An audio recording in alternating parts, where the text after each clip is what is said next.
Bhavina Institute of Nursing ki lising ani kunmanga kuntaru ki first BSc Nursing batch ki lamp lighting amadi or taking ceremony among se chingmerong daliba classic grande da pangthokkhre thoromadu the lady with the lamp haina sakhangna riba Florence Nightingale ki pamangda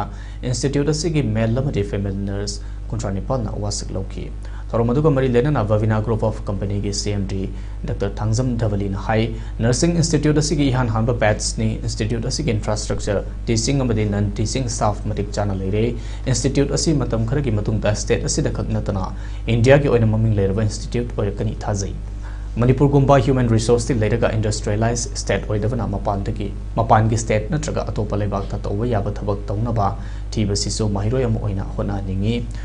health profession da career sem kraba mioi khudimaki oina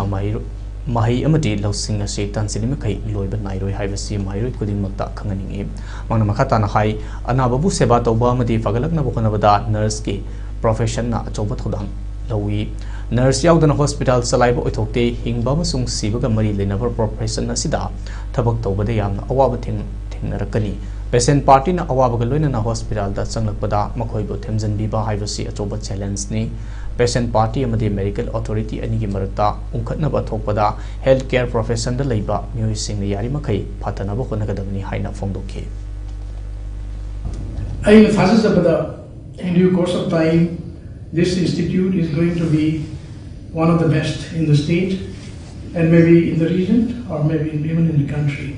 So we will definitely aim higher to achieve that level.